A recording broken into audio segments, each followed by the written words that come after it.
guys.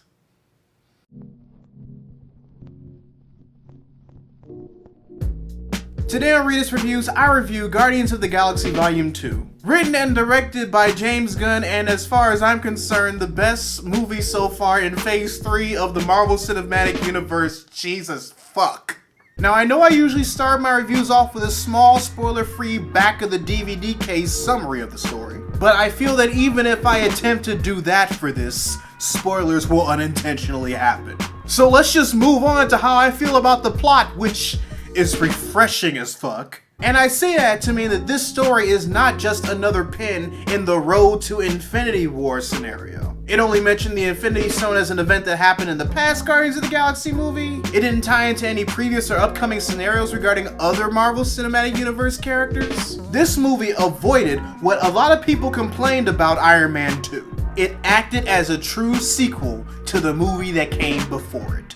Now, it does help a little bit that Guardians of the Galaxy is somewhat separated from what's going on in the rest of the MCU.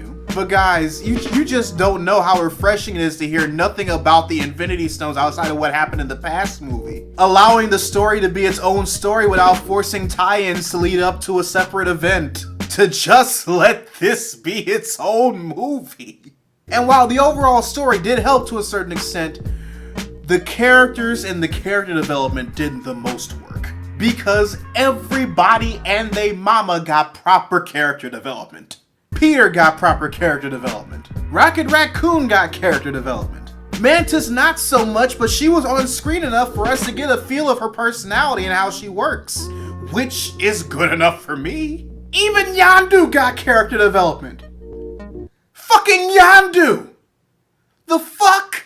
I also like how they chose to focus on the relationship between Gamora and Nebula by showing exactly how they drifted apart and just seeing their relationship in general and how it is and how they want it to be. Because guys, I have to inform you, they let Nebula be an actual fucking character.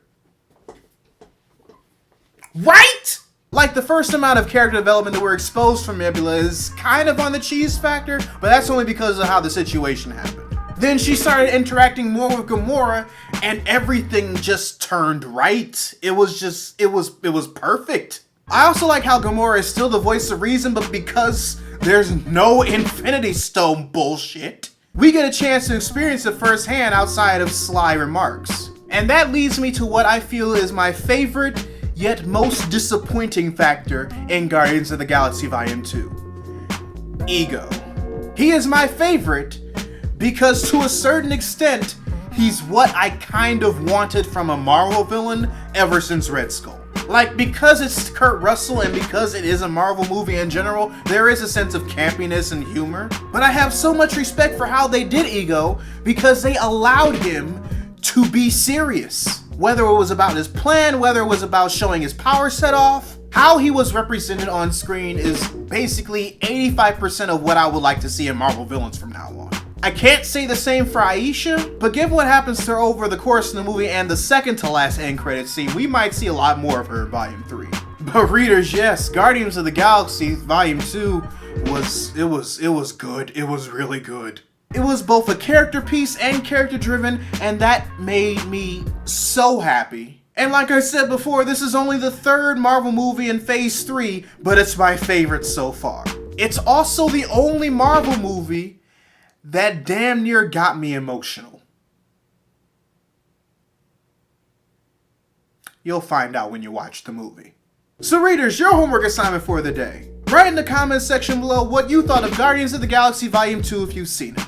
Also, be sure to subscribe to the channel and turn on notifications, because I post new videos every Monday, Wednesday, and every other Friday. But until then, this is Readus 101. Class dismissed.